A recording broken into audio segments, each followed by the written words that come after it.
Olá, queridos amigos, boa noite! Sejam bem-vindos a mais um Circuito de Debates, esse encontro emocionante que nos aglutina, nos conecta com o mundo da motilidade e, sem sombra de dúvidas, com todas essas grandes especialidades que vivem em volta do aparelho digestivo. Muito boa noite a todos vocês de todo o Brasil. Muito obrigado aos amigos que nos acompanharam ao longo de todo esse ano. Aliás, 3 anos de muita história, de muita produção científica. E hoje a gente tem aqui uma menção honrosa, uma gratidão à Federação Brasileira de Gastroenterologia na passagem do bastão do mestre Décio Cinzon para o grande Sérgio Pessoa. E assim, a gente esteve lá presenciando tudo isso, foi uma coisa magnífica. Muito obrigado, querido Décio, ao professor Zateca, que deram o pontapé a esse projeto na FAD Web, que sem vocês jamais seria possível tudo acontecer. Também a nossa gratidão hoje vai para a querida Apsen, que desse apoio no mundo científico, colocou o nosso querido Vitório, o seu diretor científico, junto com o NAFAD, para a gente poder desenvolver esse projeto da neurogastroenterologia brasileira. E isso foi uma parceria extraordinária, e hoje colhemos todos os frutos para tudo isso. Conseguimos alcançar assim, números muito, muito incríveis, meus amigos. Dados assim que nós estamos conectados a cada live nossa de 200 a 400 colegas de todo o Brasil. Nosso canal de YouTube, que vocês podem acompanhar, vão lá. São quase 2.000 colegas inscritos que acompanham toda essa produtividade científica. Nosso Instagram, nossos podcasts. Então, tudo isso é feito com esse gesto nosso de poder estar perto de todos vocês. Tá? Esse grupo grande que é o NAFAD, que é espalhado por todo o Brasil, que vocês, colegas da motilidade, todos abraçaram e fazem parte desse mundo. Nossa grande homenagem à Apsen e à Láser, que fizeram todo esse período da conexão, fizeram a diferença no NAFAD Experience. Conseguimos treinar, conseguimos capacitar, conseguimos aglutinar muitos colegas na experiência que foi aos finais de semana, todo esse treinamento virtual. E foi realmente muito gratificante para todos nós. E sem mais delongas, eu gostaria de convidar o nosso grande presidente, Ricardo Verbig, que não só abraçou, mas colocou o coração, a mente, se entregou de corpo e alma para todo esse projeto. Conosco desenhou todos os detalhes e fez parte, a cada momento, dessa conquista que foi o mundo da motilidade na via digital. Professor Ricardo Viebig, nosso livro foi um verdadeiro sucesso, sucesso. É o livro de cabeceira de todo motilista brasileiro. Seja bem-vindo, querido Viebig. Boa noite a todos. Peço desculpas se tiver meio. Parece que a internet tá balançando aqui em São Paulo hoje. Não está acostumado com 30 graus, eu acho. Me lembro exatamente de o dia que foi a despedida do Dr. Wingate para a aposentadoria dele. Ele discursou no diagnóstico de no Congresso de Gastroenterologia Europeu em 2000. Falou assim: tchau para vocês, até mais, e deixo para o século XXI, a doença do refluxo. Então, vamos lá, continuamos nessa luta atrás do diagnóstico do refluxo e do seu tratamento. Então, sejam bem-vindos a todos e vamos em frente. Obrigado, mestre. Hoje teremos aqui o querido Ricardo Viebig debatendo com todos nós, o grande mestre Vitório Kemp, que estará conosco também. A Carla estará lá no nosso chat. Mande as suas observações, nos conecte, mande o que vocês acham, que é um encontro aberto a tudo isso, tá? E dividiremos nossa apresentação em 2 etapas. Inicialmente, vamos falar sobre o diagnóstico de certeza da doença do refluxo, algo tão importante para os nossos centros, para os nossos pacientes, porque hoje é o diagnóstico de maior frequência no consultório do gastroenterologista, e passa pelo clínico, passa pelo cirurgião, A gente fez uma ampla revisão sobre isso e trazendo para vocês etapas nesse debate do diagnóstico de certeza, as suas apresentações. Vamos trazer depois com o Ricardo o Barbucci, vamos trazer para vocês da evidência à prática clínica. Vamos colocar isso num caso clínico para debatermos e chegarmos juntos a um caminho de melhor terapêutica para cada paciente, das múltiplas apresentações, dos múltiplos fenótipos que a gente possa ter. Querido Bravin, vamos começar. Seja bem-vindo, grande irmão mineiro. Sim.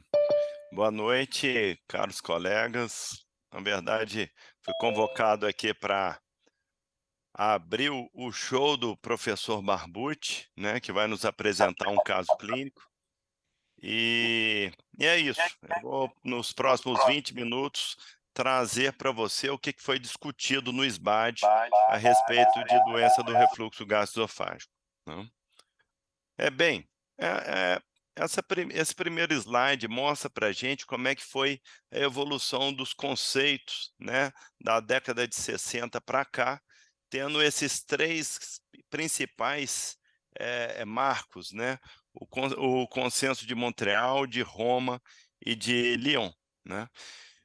O consenso de Montreal definiu o conceito que praticamente utilizamos até hoje, com alguma pequena nuance, que a gente vai discutir mais para frente.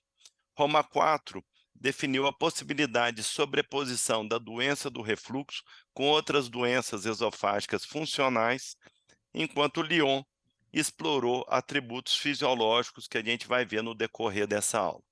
Então, entre os principais fenótipos que a gente tem hoje, tá, sobre doença do refluxo, a gente tem a doença do refluxo não erosiva, as formas erosivas, seja ela leve ou acentuada, a hipersensibilidade ao refluxo e a pirose funcional, que na verdade não estão no espectro da doença do refluxo, mas está no espectro do diagnóstico diferencial da pirose, o esôfago de Barrett, a dor torácica associada ao refluxo, a doença do refluxo com regurgitação dominante, o refluxo laringofaríngeo e a tosse crônica. Entretanto, o maior foco será em torno das síndromes esofágicas, que faz parte do nosso dia a dia. Então, qual que é o conceito atual da doença do refluxo, que veio de Montreal, com alguma diferença que a gente vai ver, né? Então, a doença do refluxo é considerada uma condição a qual o refluxo do conteúdo gástrico causa sintomas ou complicações. E para esse diagnóstico, né, frente a um paciente com pirose, se a gente utilizar para o diagnóstico apenas a avaliação clínica e a resposta ao IBP, apenas 54% dos pacientes a gente consegue definitivamente fazer essa correlação dessa pirose com doença do refluxo gastroesofágico, ou seja, a avaliação clínica e resposta terapêutica é limitada para o diagnóstico de certeza da doença do refluxo gastroesofágico. E o que mudou nessa evolução de Roma 3 para Roma 4 frente à doença do refluxo? Em Roma 3, o que a gente tinha em relação à forma não erosiva da doença, que é o primeiro fenótipo que a gente vai conversar. Então, esses três aspectos eram considerados forma não erosiva da doença do refluxo. Tanto a exposição ácida aumentada, a pH-metria, levando em consideração que a gente tem aí uma endoscopia normal, uma probabilidade de associação de sintoma positiva ou um teste terapêutico positivo, né? Então, todas essas três formas era considerada em Roma 3 a forma não erosiva da doença frente a uma endoscopia normal.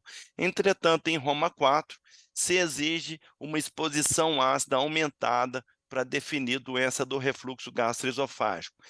Então, essa é a grande mudança de Montreal para cá, sendo que é necessária a documentação de uma exposição ácida aumentada para definir a forma não erosiva da doença. Ou seja, doença do refluxo gastroesofágico, dentre os pacientes que apresentam pirose, que é a principal manifestação clínica, em torno de 40% é a forma não erosiva, 25% é a forma erosiva, em torno de 5% é a forma complicada, especialmente esôfago de Barrett e estenose. Não podemos também esquecer de outras causas de pirose recorrente, né? Roma 4 coloca aí duas oportunidades diagnósticas, a esofagite eosinofílica e os distúrbios motores do esôfago, né? Em relação à endoscopia digestiva, né, definindo o fenótipo das formas erosivas da doença do refluxo, a gente tem essas 4 oportunidades de definir uma exposição ácida aumentada: a esofagite erosiva, estenose péptica, o esôfago de Barrett e o adenocarcinoma associado ao Barrett. Então, esses são achados endoscópicos compatíveis com exposição ácida aumentada. Agora, será que qualquer erosão é doença do refluxo gastroesofágico? O consenso de Lyon diz que não. Para se ter certeza do diagnóstico de doença do refluxo, a forma erosiva, é necessário que essa esofagite seja grau C ou D, tá? Para se ter certeza de um marcador de doença do refluxo gastroesofágico que fosse sem questionamento. Entretanto, o Colégio Americano de Cirurgiões, no ano passado, somou o grau B de esofagite erosiva como diagnóstico também definitivo de doença do refluxo gastroesofágico. Em relação à exposição ácida aumentada, o consenso de Porto e confirmado por Lyon determinou que uma exposição ácida acima de 6% é diagnóstico de certeza da doença do refluxo gastroesofágico. Lembrando que a pH-metria é o exame que melhor discrimina dois grupos: um sem doença do refluxo gastroesofágico, do outro grupo, do paciente com doença do refluxo gastroesofágico. Agora, somando essas duas oportunidades diagnósticas, né? Endoscopia mais pH-metria. Como é que a gente chega no fenótipo da doença do refluxo gastroesofágico acentuada? É quando esse paciente apresenta esofagite erosiva C e D de Los Angeles, uma exposição ácida acima de 12%, um score de Demister acima de 50%, o refluxo nas duas posições, supina e ortostática, né? Associado ou não a grandes hérnias hiatais, especialmente quando associado a hérnias maiores de 3 centímetros. Né? Em relação ao esôfago de Barrett, que é outro fenótipo da doença do refluxo, né? É consenso, né? Que é já bem determinado que a gente precisa do achado endoscópico, né? Da mucosa típica da doença do refluxo, confirmada pela histologia, né? E é sabido que 50% ou menos dessas mucosas suspeitas são confirmadas através do anátomo patológico, né? Esse trabalho multicêntrico, global, muito interessante, com mais de 26 mil pacientes, mostraram biópsia positiva para Barrett em 38,7% das mucosas suspeitas. E de todos os refluidores, o Barrett foi confirmado em 7,2%. Lembrando, tá, que os consensos, né, nos últimos 4, 5 anos são unânimes em falar que mucosa suspeita, porém menor que 1 centímetro, sem irregularidades, a orientação é não biopsiar. Entretanto, isso não é consenso entre vários endoscopistas na prática diária, tá? Quando você tem, obviamente, o esôfago de Barrett confirmado, o protocolo de Praga é o mais indicado para o acompanhamento, né? Lembrando que essas biópsias começam a 1 centímetro abaixo da junção, biópsias da junção e 1 centímetro sucessivamente em toda a extensão do Barrett. Esse slide mostra para você vocês o que tem de mais moderno em relação ao acompanhamento do Barrett, né? Então, quando a gente tem um Barrett sem displasia, esse Barrett curto, entre 1 e 3 centímetros, esse acompanhamento deve ser de 5 em 5 anos. O Barrett acima de 3 centímetros, Barrett longo, de 3 em 3 anos. Quando a displasia é de baixo grau, o acompanhamento é anual. Entretanto, quando esse é de baixo risco. Entretanto, quando é de alto risco, né, essa displasia for multifocal, haver displasia de novo no acompanhamento, no Barrett longo, história familiar, especialmente em pacientes obesos, brancos, acima de 50 anos de idade, aí a indicação realmente é tratamento endoscópico. Displasia de alto grau, tratamento endoscópico, e adenocarcinoma precoce, tratamento endoscópico.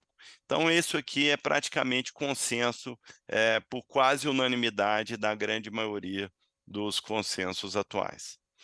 Então, resumindo essa primeira parte, diagnóstico de certeza de doença do refluxo gastroesofágico, esofagite grau B, C ou D, estenose ou esôfago de Barrett, ou um tempo de exposição ácida acima de 6 centímetros.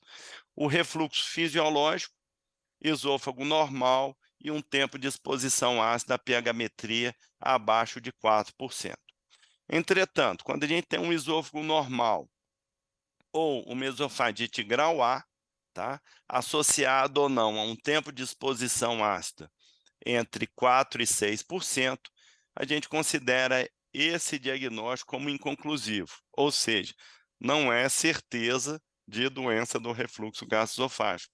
Então, a gente deve considerar evidências adicionais, como número de episódios de refluxo, associação de sintomas, impedanciometria basal, deglutição pós-refluxo, microscopia e alterações da manometria de alta resolução. Em relação a essas evidências adicionais, aí já entra a impedância e pH-metria, que vai desempatar esse jogo entre pacientes refluidores e não refluidores, né, portadores de doença ou não. Então, segundo os últimos consensos, mais de 80 episódios de refluxo gastroesofágico em 24 horas é uma evidência adicional de refluxo gastroesofágico, né? Outra evidência adicional é a associação sintomática, tá?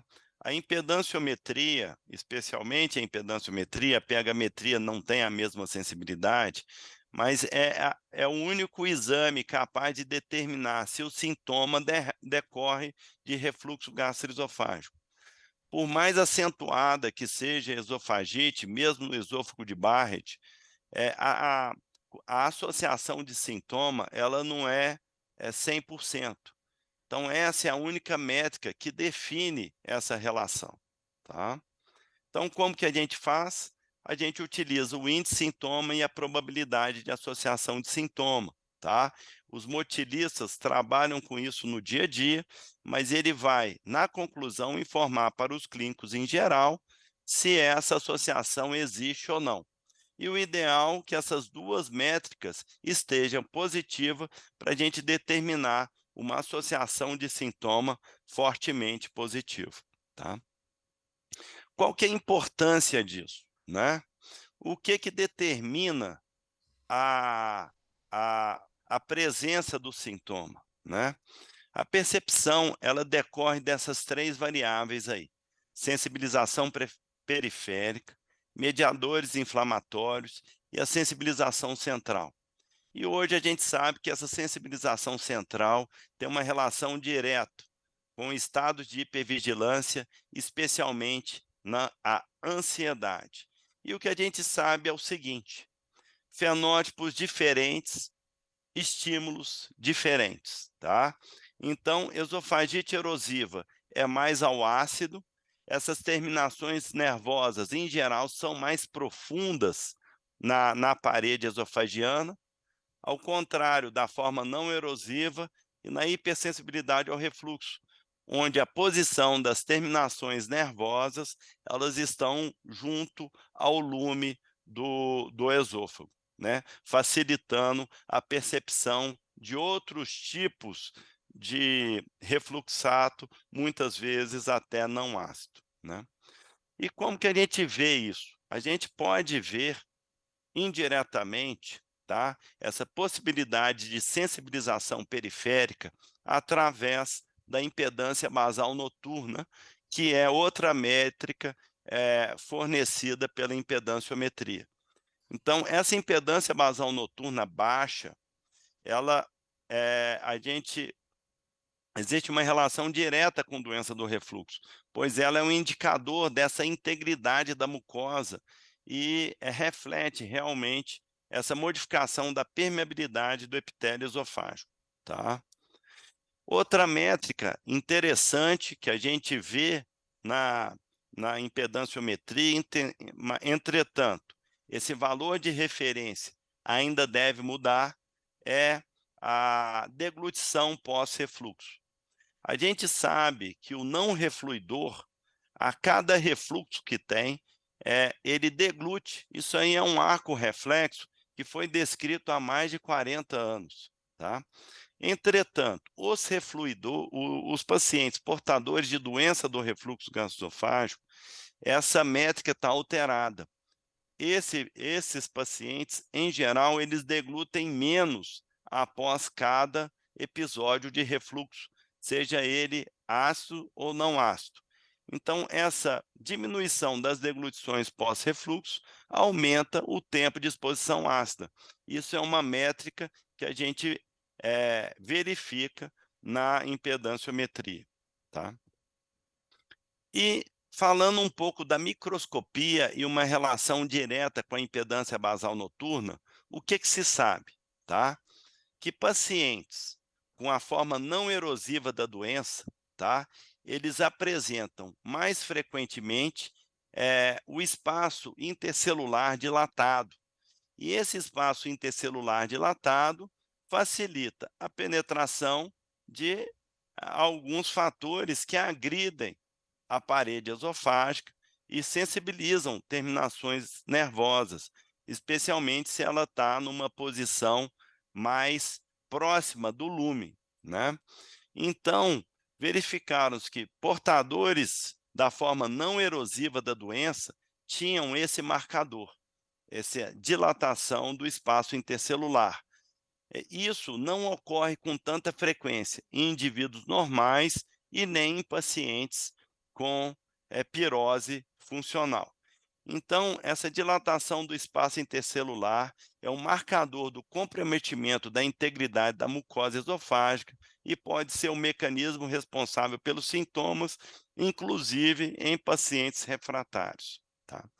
Qual que é a importância disso na prática? O que os pesquisadores conseguiram demonstrar?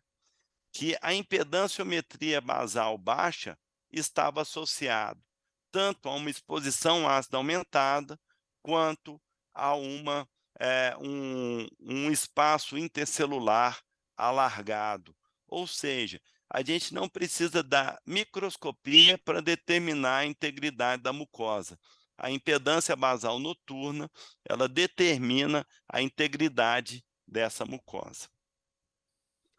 Outras métricas que a gente pode utilizar no dia a dia para falar a favor ou contra a doença do refluxo, não é diagnóstico definitivo, mas é uma evidência adicional, são a morfologia da junção esofagogástrica, que é dividida em tipo 1, quando não há hérnia, e tipo 2 e tipo 3, quando há uma separação entre a crura diafragmática e o esfíncter esofagiano inferior propriamente dito. Então, o tipo 1, a junção esofagogástrica é composta pela crura diafragmática e o esfíncter esofagiano inferior, elas estão simplesmente sobrepostas. E qual que é o que é que a literatura mostra para a gente? Que quando a gente tem, especialmente o tipo 3, ou seja, onde tem uma hérnia de hiato na impedanciometria, acima de 3 centímetros, a gente tem uma exposição ácida aumentada, ok? Especialmente na posição deitada. Ou seja, grandes hérnias aumenta a possibilidade da presença de refluxo gastroesofágico. A outra métrica que a gente também pode medir pela manometria esofágica é o vigor da junção esofagogástrica. Então, um baixo vigor dessa junção também, independente da presença da hérnia, está associado a maior exposição ácida, né? Um trabalho recente, mas há tempos, vários grupos têm trabalhado com aumento da pressão intraabdominal durante a manometria esofagogástrica. Por exemplo, essa manobra de elevação do membro inferior, aumentando subitamente a pressão intraabdominal, tá? A gente tem aqui uma junção competente do nosso lado esquerdo e uma incompetente do lado direito. Então, quando a gente tem essa junção, essa alteração aí de cor, né? Como é determinado do lado direito, a gente tem essa sensibilidade, especificidade para um tempo de exposição ácida acima de 6. É um teste fácil de fazer e bem interessante, e eu acho que pode ser mais um teste provocativo para uma revisão futura de Chicago, tá? Dos critérios de Chicago. A outra métrica também que a gente pode utilizar para pesar contra a favor doença do refluxo gastroesofágico é as desordens da peristalse, principalmente a motilidade esofagiana ineficaz, que a gente sabe, isso é descrito há tempos, né, que ela está presente em até 50% dos pacientes com doença do refluxo gastroesofágico, em especial as formas mais severas da doença do refluxo, como as esofagites, estenoses e esôfago de Barrett. Há trabalhos com esôfago de Barrett com 70%, às vezes até mais, de motilidade esofagiana ineficaz nesse grupo, né? E como que ela colabora para maior exposição ácida? Olha lá, motilidade esofagiana ineficaz versus motilidade normal e o tempo de exposição ácida maior no grupo que tem motilidade esofagiana ineficaz, né? Só um toquezinho, que é a respeito de doença do refluxo refratária, que a gente vai conversar mais tarde com o professor Barbucci, né? Para a gente definir hoje doença do refluxo refratária, primeiro a gente tem que ter o diagnóstico de certeza que esse paciente tem doença do refluxo, né? Esse paciente que toma IBP e não melhora, ele é submetido a uma impedância pH-metria em uso de IBP 2 vezes, tá? E aí a gente tem o diagnóstico de refratariedade. Se o paciente tem uma exposição ácida acima de 6%, a gente tem aí a doença do refluxo refratário. Se nesse mesmo paciente a gente não tem essa exposição ácida aumentada, entretanto, tem associação positiva refluxo-sintoma, a gente tem o sintoma refratário ao IBP, tá? Esse consenso europeu e americano foi em conjunto, publicado em 2021, ele divide esses dois grupos e é bem interessante, porque a abordagem é completamente diferente. O que tem de novo em relação às manifestações extraesofágicas? Então, aqueles pacientes com manifestações extraesofágicas, ou seja, por exemplo, globus, laringite, que não tem sintoma típico de refluxo, pirose, regurgitação, endoscopia normal, esse paciente não é mais candidato ao teste terapêutico e sim à monitorização prolongada desse refluxo sem IBP, para determinar se esse paciente tem doença do refluxo, para não submetê-lo ao uso inapropriado de IBP, né? E o outro fenótipo da doença do refluxo é o refluxo associado à tosse ou à síndrome refluxo-tosse, onde o único o único exame capaz de determinar o diagnóstico dessa síndrome é a impedância-pH-metria. A impedância-pH-metria, as duas principais indicações, tá? São, literalmente, a doença do refluxo refratária, onde o paciente vai fazer o exame em uso de IBP, tá? E para o diagnóstico da síndrome refluxo-tosse. Para a gente diagnosticar síndrome refluxo-tosse, a gente tem que ter uma probabilidade de associação de sintoma acima de 95%, dentro de uma janela de 2 minutos. Entretanto, o refluxo, obviamente, tem que vir antes do episódio de tosse, pelo menos 5 episódios de tosse em 16 horas de gravação, e não depende do tempo de exposição ácida. Está sendo fisiológico ou não, se a gente tem essa probabilidade de associação de sintoma alterada, a gente tem aí o diagnóstico de síndrome refluxo-tosse, tá? Em relação à história natural da evolução aí da doença do refluxo gastroesofágico, a gente tem duas teses aí. Uma que o fenótipo é definido na primeira endoscopia, ou seja, aquele paciente com a forma erosiva, ele vai ficar sempre com a forma erosiva, etc, etc. Ou a tese de que a doença do refluxo vai evoluir de uma forma contínua, tá? Na literatura, a gente tem várias limitações quanto a isso. São pouquíssimos trabalhos, praticamente todos retrospectivos, tá? E a gente sabe que o tratamento modifica muito a história natural da doença. E na literatura, o que a gente vê? Números que podem justificar uma tese ou outra tese. Então, essas duas revisões, eu fiz essa mescla aí, que é bem interessante. Da forma não erosiva para esofagite leve, você tem uma evolução que varia de acordo com o trabalho de 0 a 30%. Tá? De esofagite leve para acentuada, de 20% a 30%. E de esofagite acentuada, de 1% a 13%. Entretanto, uma coisa é consenso. A evolução de forma não erosiva para esôfago de Barrett é ocorrência rara. E pelo menos 1/3 dos pacientes com a forma leve de esofagite erosiva, mesmo sem tratamento, essa erosão desaparece, ok? Isso pode acontecer. Uma regressão da esofagite erosiva cicatrizar, entre aspas, espontaneamente, né? Então, comentários finais. A combinação do aumento dos relaxamentos transitórios do esfíncter esofagiano inferior, que é a principal causa dos episódios de refluxo, né?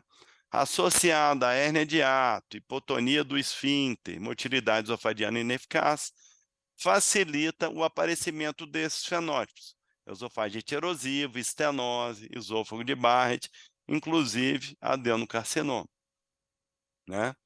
O aumento dos relaxamentos transitórios, com exposição ácida aumentada, a forma não erosiva da doença. E relaxamentos transitórios, que é um fenômeno fisiológico, né? Daqui não aumentado, mas sem exposição ácida aumentada, né? No paciente com sintoma, a gente pode estar aí numa entidade chamada hipersensibilidade ao refluxo.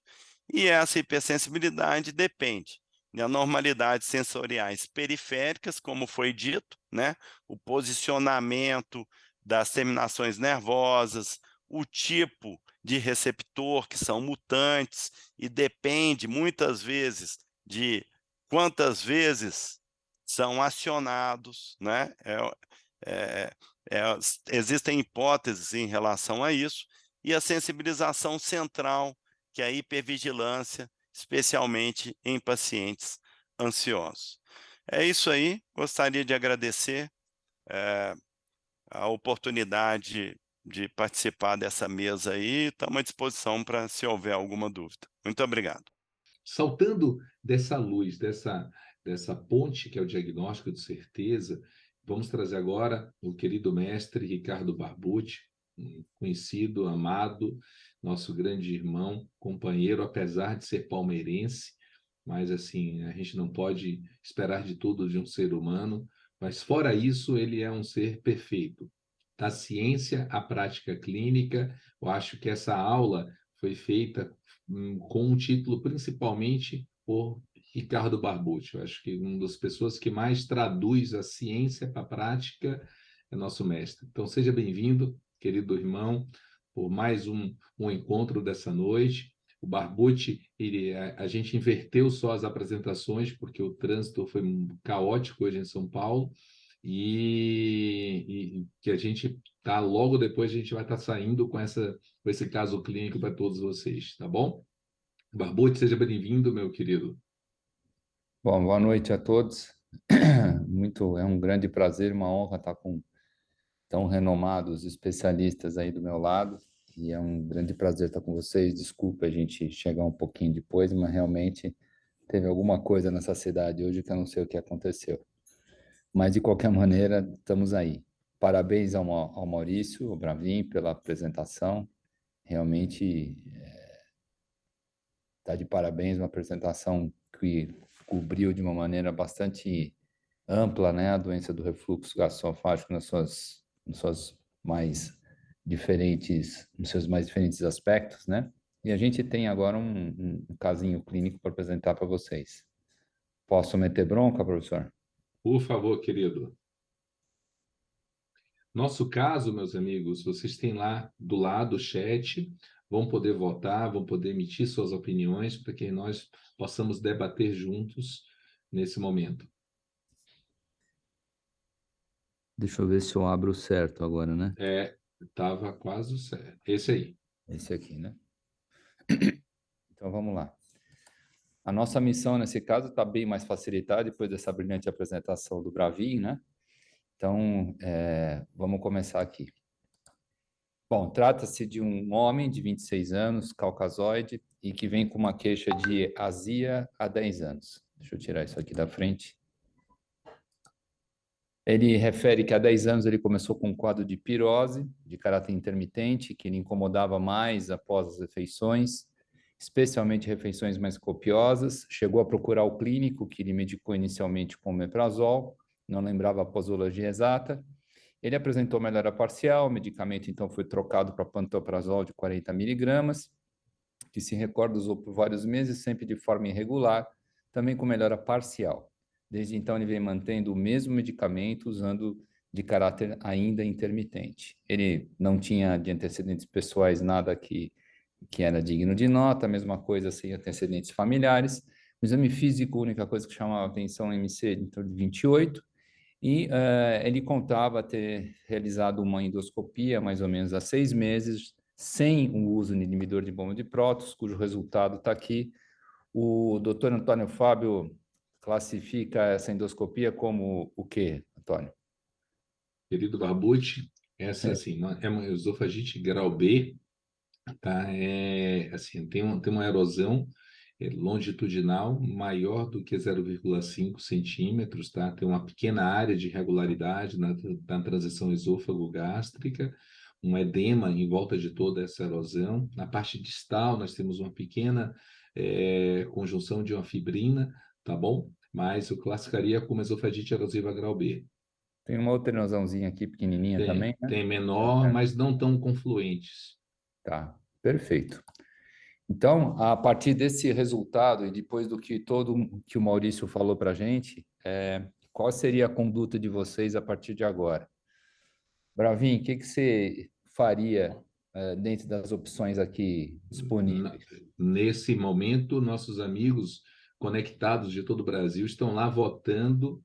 Nós temos aí o grau A, que é a famotidina, 40 miligramas. O B é o pantoprazol magnésio, 40 miligramas, tá?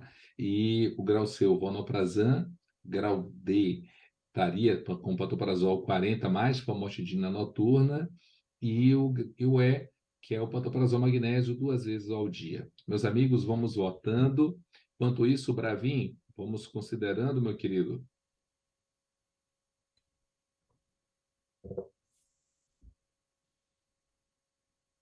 Bravin, Oi?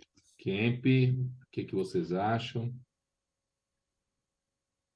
Vamos esperar o público aí responder, Fábio? Sim, senhor. Vamos esperar um pouquinho. Enquanto isso, seja bem-vinda, Carla Granja, nossa amiga, irmã, companheira, rainha da motilidade. Dê boa noite a todos nós. Boa noite a todos, queridos. Um prazer enorme estar aqui novamente. Nós estamos aqui sempre, né? Nessas nossas conversas. Eu acho que é maravilhoso estar aqui com o professor Barbucci, o professor Vebig, Maurício, aula maravilhosa. Cada dia melhor essa aula, né, Maurício? Tá maravilhosa essa aula. Parabéns, foi perfeito. Foi revisada para o fórum e para o SBAD, né? Tem que ser, né? Perfeito, E perfeita a a aula. nossa, né, cara? É isso aí. E o Vitório, querido Vitório aqui conosco, né, nos brindando. O Vitório sempre super ocupado. Hoje ele conseguiu estar aqui com a gente. Isso é um presente. Boa noite, Vitório. Olá, boa noite. Nós temos 38% dos nossos colegas estão trazendo o pantoprazol magnésio como primeira opção. A segunda opção foi o pantoprazol 2 vezes ao dia. A terceira opção, o vanoprazana 20 miligramas. Bravinho. Foi A isso. primeira foi qual, Fábio? Pantoprazol 20 miligramas, 40 miligramas, 40 miligramas. uma vez ao dia. Uma vez ao dia. Sim. Depois, empatado, quase empatado, Maurício. Ficou o pantoprazol 40 miligramas 2 vezes ao dia Com e 31% vonoprazano, né? e 23% vanoprazana. Na verdade, levando em consideração que mesmo de forma intermitente ele estava tomando IBP, sabe? Eu iria ter uma tendência a utilizar o pantoprazol 2 vezes ao dia num primeiro momento, para cicatrizar essa esofagite erosiva, né? E eu acho que seria a opção letra E para mim. Vitório, também letra E? Eu também iria na... Tá no mudo, Vitório. Opa, obrigado. Eu também iria pela letra E, primeiro porque é um paciente jovem, não tem nenhum sinal de alarme assim tão exacerbado, ele usava intermitente, provavelmente sob demanda, né? Então, e o B é mais para C e D do que para A. Isso, Então, concordo. eu consideraria 2 vezes por dia do pantoprazol 40. E observaria. Na verdade, nós estamos diante de um paciente que não teve adesão terapêutica adequada e realmente agora a gente passa a dar para ele maior chance. Nós já temos um diagnóstico aí, de acordo com o último consenso, colocado como Bravin, como já um diagnóstico de certeza também para a doença do refluxo. Querido Barbucci, com você, meu querido. Ok. De fato, né, o sucesso do tratamento é diretamente relacionado à acurácia do diagnóstico, né? Então, depois da aula do Maurício, fica mais fácil a gente entender tudo, mas a gente tem que entender que a doença do refluxo é uma doença de caráter crônico, classicamente, é uma doença que não tem cura e que, como toda doença péptica, aparece quando existe um desequilíbrio entre os fatores de ataque e defesa da mucosa esofágica. Basicamente, aqui os fatores, então, de defesa relacionados com a barreira antirrefluxo estão prejudicados, mas a apresentação clínica e a evolução desses pacientes depende basicamente da quantidade de ácido que volta para o esôfago, depende do tempo que esse ácido fica em contato com a parede esofágica, depende da resistência do esôfago ao ácido e, como o Bravin mencionou, depende também da sensibilidade esofágica ao ácido, que é modulada, inclusive, pelo nosso bem-estar psicoemocional e cada vez mais na microbiota também aparentemente participa de maneira bastante nítida na fisiopatologia dessa afecção. Aqui o tratamento ele pode ser clínico ou cirúrgico e como toda doença a gente objetiva aqui com o tratamento melhorar os sintomas, prevenir as complicações e eventualmente as recidivas. E o sucesso então está diretamente diagnóstico, relacionado com o diagnóstico acurado. Uma coisa importante da gente sempre mencionar que os sintomas especificamente eles não são suficientes para que a gente possa dar o diagnóstico de doença do refluxo com certeza, né? A acurácia dos sintomas, por mais clássicos que sejam, pirose e regurgitação, não passa de 50%, o que pode fazer com que, se a gente se basear somente aqui, a gente erre o diagnóstico em mais da metade dos casos. Como o Maurício já mencionou, a endoscopia é importante para a gente ter um diagnóstico mais acurado, e Los Angeles Base e CNOD hoje são considerados como diagnósticos de doença do refluxo, do mesmo jeito que a própria esofagite Los Angeles A também pode ser, desde que associada a algum outro fator de risco para refluxo, como, por exemplo, hernia de hiato, sintomas clássicos, ou eventualmente alterações pH métricas, como o Maurício já mencionou, a gente pode ter diagnóstico de certeza, provável, ou afastar do diagnóstico, dependendo, então, basicamente do número de refluxos ácidos, do tempo que o pH está abaixo de 4 nas 24 horas, e, é claro, da relação dos sintomas com o refluxo através das medidas do PAS e do índice de sintomas. Dependendo, então, do quadro clínico, da pH-metria, da endoscopia, a gente vai classificar essa doença do refluxo em diferentes classes, vamos dizer assim, diferentes fenótipos, né? Que passam, então, pela doença de um lado para o outro. A gente passa da pirose funcional para o esôfago hipersensível, para esofagites erosivas leves, esofagites erosivas graves, esôfago de Barrett, e junto com isso ainda outros fenótipos importantes, como o predomínio de regurgitação, as síndromes otorrinolaringológicas e a síndrome da tosse crônica, como o Maurício já mencionou na sua aula anterior. E essa classificação dos fenótipos é extremamente importante, porque a resposta ao tratamento clínico também pode variar de acordo com o fenótipo que o nosso paciente apresenta. Falando dos fenótipos relacionados com o esôfago especificamente, a gente vai ter, então, que quanto mais lesão esofágica eu tenho, mais o paciente responde ao tratamento com antissecretores, e quanto menos lesão esofágica eu tenho, menor é a resposta ao tratamento com antissecretores e maior é a participação da sensibilidade visceral na gênese dos sintomas que os pacientes apresentam. Então, a chance do paciente não responder ao tratamento com inibidor de bomba de prótons, por exemplo, é maior, quanto menos lesão esofágica esse paciente apresentar. Alguns guidelines estão disponíveis aí para que a gente possa refletir sobre eles. Esse é um guideline interessante, publicado pelo grupo do professor Eduardo Savarino, lá da Itália, em que coloca, então, a possibilidade, inclusive, do teste terapêutico como uma estratégia para que a gente possa tratar os nossos pacientes e, eventualmente, diagnosticar o refluxo fora da academia. Então, na prática clínica, o teste terapêutico, ele, teoricamente, pode ser feito com as suas ressalvas relacionadas, por exemplo, o que é uma resposta adequada ao tratamento com inibidor de bomba de prótons, que dose de inibidor de bomba de prótons a gente vai usar, por quanto tempo, quantos por cento de melhora dos sintomas a gente vai considerar o teste terapêutico positivo, etc. E, como os senhores sabem, na Europa e nos Estados Unidos, a realização da endoscopia ela é restrita a pacientes que não respondem a esse tipo de abordagem, ou quando existe algum sinal ou sintoma de alarme, que, inclusive, pode variar de acordo com o local em que o trabalho é publicado. Por exemplo, nos Estados Unidos, a gente vai fazer endoscopia para pacientes somente com idade superior a 60 anos de idade, enquanto aqui no Brasil a gente vai colocar a idade em torno de 40 anos como a idade limite para que a gente possa não pedir endoscopia e fazer o teste terapêutico na condução desses pacientes.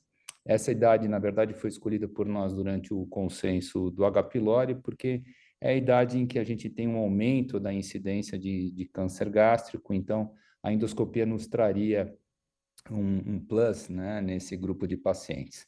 Embora nós sabemos que a doença do refluxo somente só tem ligação com adenocarcinoma do esôfago distal quando existe esôfago de Barrett, que não é o caso do nosso paciente aqui.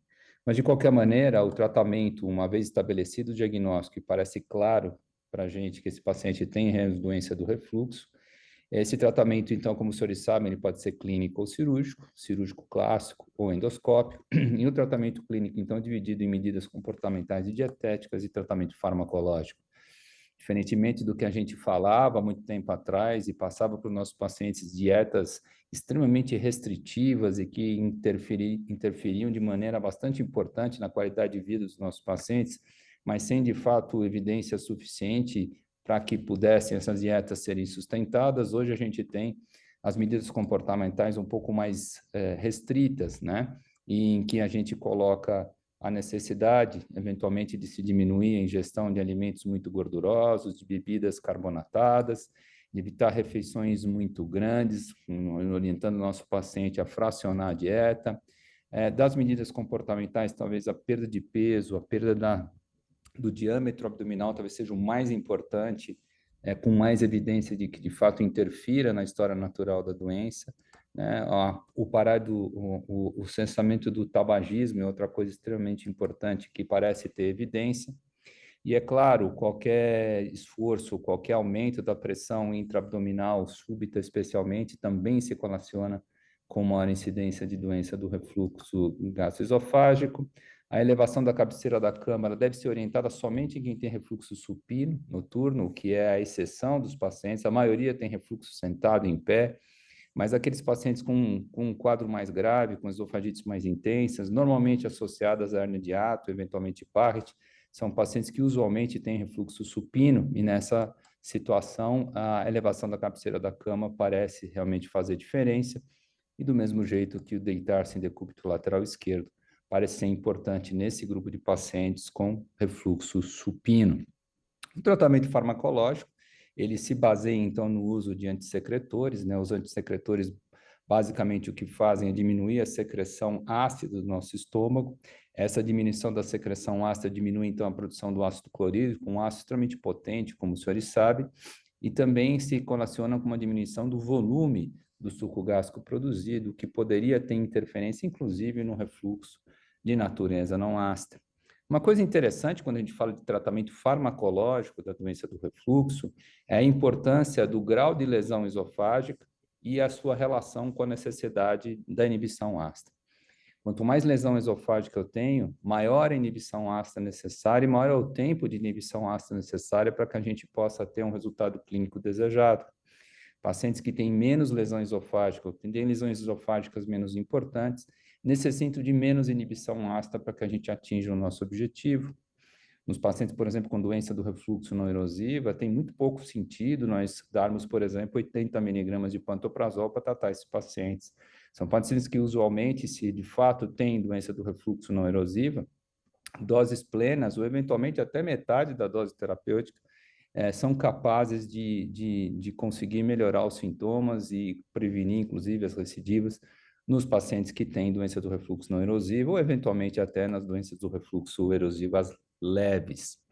Nesse caso clínico aqui, o clínico optou, então, por manter o pantoprazol 40 miligramas uma vez ao dia, otimizando, então, o uso desse medicamento de forma adequada antes da refeição, reforçando a necessidade de se usar esse medicamento corretamente. A aderência é extremamente importante para que a gente tenha sucesso no tratamento com antissecretor. Ele manteve, então, esse secretor por 8 semanas, o paciente retornou após esses 2 meses com melhora da pirose, mas agora começou a sentir uma certa disfagia, que era de caráter intermitente. Ele falou que parou de tomar medicação mais ou menos 2 semanas antes do retorno, porque o remédio tinha acabado. Ele já não era um paciente muito aderente e, pelo jeito, não gostava muito de tomar medicamento. A pirose retornou logo após a interrupção, mostrando, eventualmente, a necessidade da gente manter a terapia com antissecretor ou, então, tentar diminuir de maneira gradual a dose ou a posologia para que a gente pudesse, eventualmente, tentar retirar esse antissecretor, já que, muito provavelmente, esse paciente vai recidivar as suas erosões. Mas, baseado no que a gente obteve até agora, vocês considerariam esse paciente tendo doença do refluxo refratária ou não? Dr. Verbig, o que o senhor conta para a gente sobre isso? Daqui a pouco estamos saindo, mais um pouquinho só, mestre. Nossos amigos estão votando conosco, conectados de todo o Brasil. E é muito bom essa pergunta, porque a gente vai fazer vamos relembrar o conceito atual que o consenso traz para a gente, que o Bravinha apresentou. Que muitas vezes aí, Barbucci, a gente recebe o carimbo, né? Paciente refratário, paciente que está não respondedor, e simplesmente a gente precisa ter um entendimento do que o paciente tem, né? Isso é Querido mais fácil de Verbig, responder. e aí? Obrigado pela pergunta, Barbucci. 3 alternativas, está fácil, né? Tem 30% de chance de você errar. Na De verdade, acertar, é o seguinte, desculpa. não acho que não é questão de ser certo ou errado, né? Claro. Esse paciente já vem 10 anos e você estabelece uma relação boa e tal. Faz 2 semanas que ele parou por conta própria, porque vai passar no médico. Ou seja, como você trabalha a personalidade desse indivíduo, né? Em relação ao refluxo, eu até acredito que ele estava controlado pelo fato de ele ter melhorado da pirose. Agora, o aparecimento de disfagia, tá? Que é um sintoma que não foi relatado antes, pode ser um sinal de alarme, né? E eu não sei ainda se eu encaixaria ele, né, numa doença refratária, inclusive porque a doença refratária depende realmente de você saber se o paciente se encaixa dentro desse critério, inclusive através até de exames complementares, né? Então, eu acho que depende muito para considerar ele refratário. Eu investigaria ele um pouco mais. Perfeito. Ó, Barbucci, cerca de 69% dos nossos colegas realmente visualizaram que esse paciente não pode ser encaixado ainda como diagnóstico refratário. Isso para a gente é uma bênção, assim, é uma grande vitória, porque quando a gente começou a debater muito lá atrás, uma das perguntas quando a gente fez um dos circuitos, Barbucci, o conceito antes da doença refratária não estava tão bem estabelecida, tá? Nós estamos aqui hoje, Barbucci, com mais de 300 colegas conectados. Então, um abraço a todo esse Brasil conectados conosco. Mesmo depois do SBAD, temos aqui uma mesa extremamente empolgante. Vamos debater, meu querido. Pode soltar. Perfeito. Então, vamos lá. Na verdade, como o Bravin falou, o conceito de refratariedade hoje ele foi modernizado, né? A gente divide o conceito de refratariedade, na verdade, em 3 grupos diferentes. Os pacientes que têm sintomas refratários, que são pacientes que a gente não tem certeza de que esses sintomas eles estão relacionados com a doença do refluxo, porque a gente não sabe se de fato o paciente tem ou não tem doença do refluxo. Os sintomas refratários da doença do refluxo gastroesofágico, de doença do refluxo, são pacientes que têm sintomas atribuíveis à doença do refluxo, têm doença do refluxo comprovado, mas não necessariamente têm esses sintomas relacionados com um refluxo que não foi tratado, vamos dizer assim. E o terceiro grupo, que é o grupo de fato de doença do refluxo refratário. É aquele paciente que a gente já sabe que tem doença do refluxo, a gente tratou esse paciente não respondeu parcialmente ao tratamento e a gente confirma que essa falta de resposta está relacionada diretamente ao não tratamento adequado do refluxo. Ou seja, existe refluxo ainda presente, como o Viobig falou muito competentemente, que a gente precisa confirmar que, de fato, o refluxo persiste e que existe relação desse refluxo com os sintomas que o paciente está apresentando, seja através de uma endoscopia em que a gente vê que não houve melhora das lesões esofágicas, ou através, é claro, da impedância, pegametria, mostrando que o paciente continua com doença do refluxo apesar do tratamento. A gente tem vários trabalhos que tentaram avaliar essa parte de refratariedade. Alguns, como os senhores sabem, existem vários trabalhos um pouco mais antigos, mencionando em torno de 40% de refratariedade na doença do refluxo, quando os pacientes são tratados com inibidor de bomba de prótons. Existe dúvida se, de fato, a gente deveria considerar essa doença do refluxo refratária somente quando a gente coloca doses dobradas de inibidor de bomba de prótons ou quando a gente usa doses plenas de inibidor de bomba de prótons, repito, especialmente nos pacientes que não têm doença do refluxo, com menos lesão esofágica, em que, teoricamente, não haveria necessidade de aumentar a dose do antissecretor. Esse é um trabalho muito importante, publicado pelo grupo do professor Speckner, lá nos Estados Unidos, publicado em 2019, em que estudou 366 pacientes, teoricamente, com pirose que não respondeu ao tratamento com, no caso desse trabalho, foi o omeprazol. Ele avaliando esses pacientes, 15% desses pacientes, na verdade, passaram a responder ao tratamento com a mesma dose de omeprazol que tinha sido utilizada anteriormente, simplesmente melhorando a aderência do paciente ao tratamento. 10%, então, desses 40% que não responderam, apresentavam outras doenças relacionadas com esses sintomas, como, por exemplo, esofagite eosinofílica e, eventualmente, até alterações manométricas, como, por exemplo, a calase. 40% desses, ou seja, 40% dos 40%, apresentavam pirose funcional. Então, a gente tem aqui que mais de 60% dos pacientes tidos como tendo doença do refluxo refratário, na verdade, não tinham doença do refluxo refratário. Eles tinham outras doenças associadas à doença do refluxo ou tinham outras doenças diferentes da doença do refluxo, provocando os sintomas típicos de doença do refluxo, né? E agora, então, esse nosso paciente, o que a gente faz? A gente solicita nova endoscopia sem inibidor de bomba de prótons, a gente solicita nova endoscopia com o uso do inibidor de bomba de prótons, a gente solicita nova endoscopia sem IBP e a gente biopsia esse esôfago, já que esse paciente tem disfagia. A gente solicita nova endoscopia com IBP e biopsia o esôfago, ou a gente troca o inibidor de bomba de prótons por um inibidor competitivo dos canais de potássio. Tem essas 5 opções aí, Fábio. Top. Eu acho que agora temos muito que debater frente às alternativas, os caminhos para cada um. Então, relembrando, nós temos aí um jovem que veio com 10 anos com a doença do refluxo, que vinha sob tratamento intermitente, um tratamento não de tamanho não tão aderente ao tratamento pelo pantoprazol. Ele fez uma endoscopia. Nessa endoscopia, ele deu esofagite erosiva grau B. Ele começou um tratamento, teve a melhora, mas aí, quando interrompeu, começou a ter episódios de disfagia e um retorno da pirose.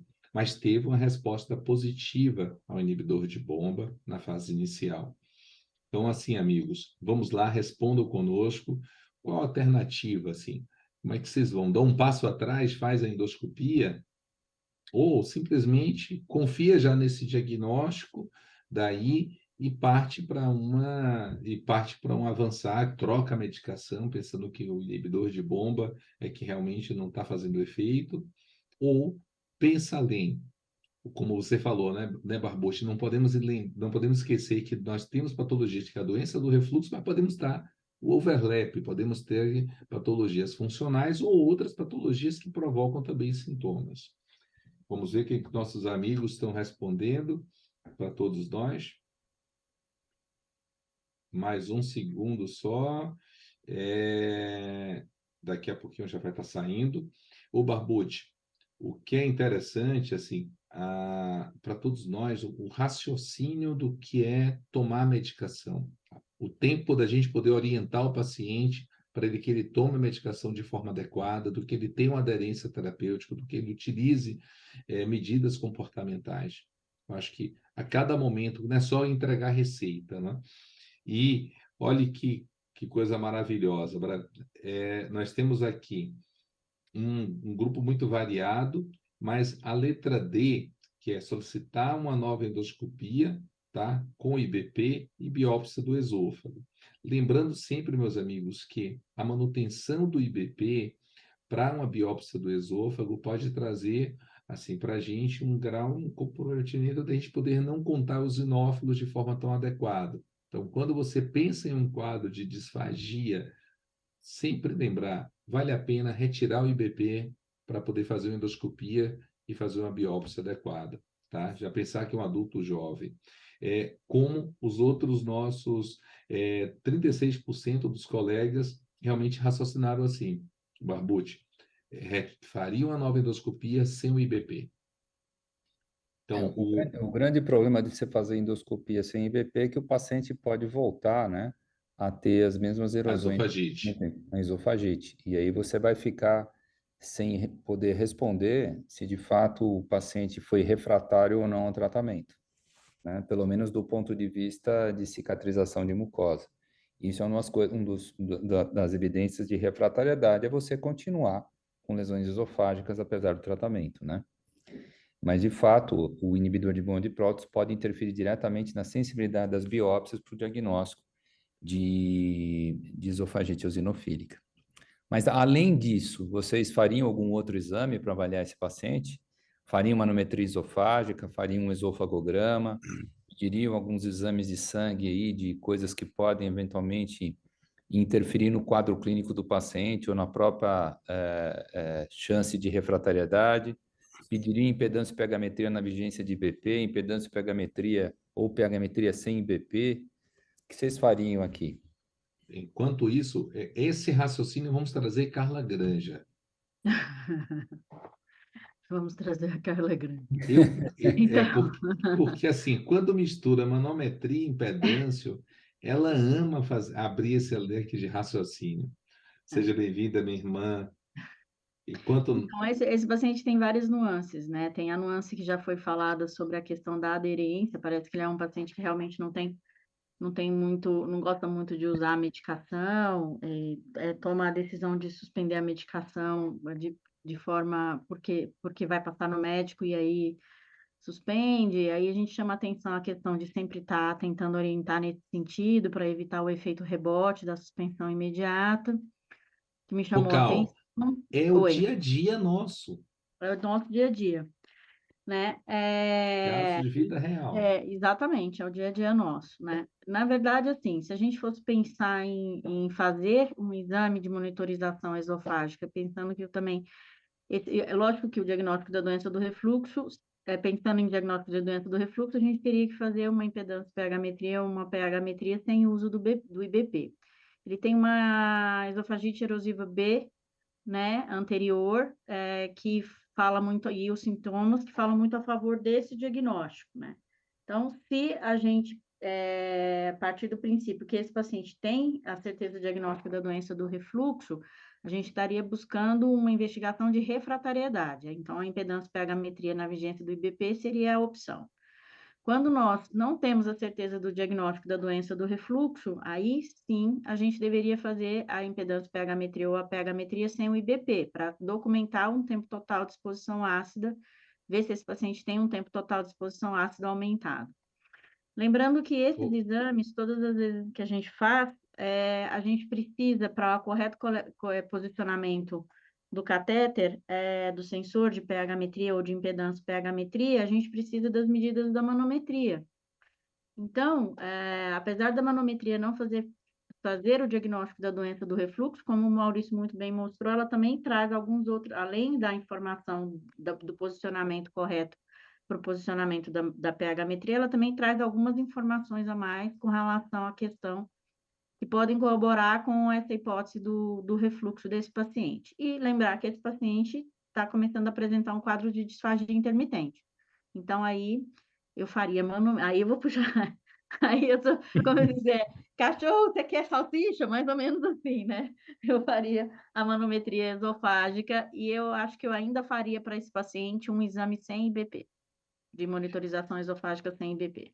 Mas, Cal, eu volto para ti, eu como endoscopista também, aquela endoscopia é uma endoscopia de doença do refluxo. Se a gente pensar uma erosão profunda, grau B, mais que 1 centímetro, pensando agora realmente no guideline americano, ali é que assim, a gente não tem dúvida, que eu acho que o Lyon trouxe para dar certeza, para a gente não ter dúvida de raciocinar. Mas com uma endoscopia daquela, com erosão, aquela ali é uma erosão da doença do refluxo. Se a gente quer saber Já tem se nesse. sintoma clássico também, né, Paulo?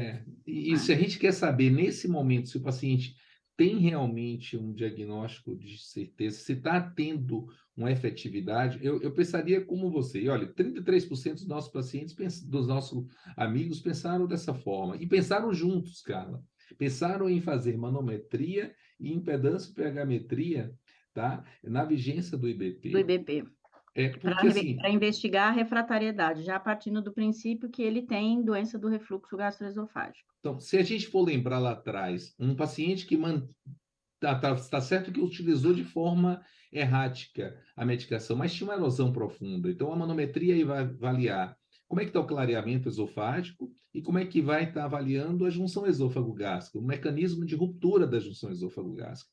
E a impedância para a gente vai dar uma validação. realmente esse paciente está tendo a refratariedade ao IBP, ou está tendo algum outro quadro que a gente vai poder estar raciocinando para ele, entendeu?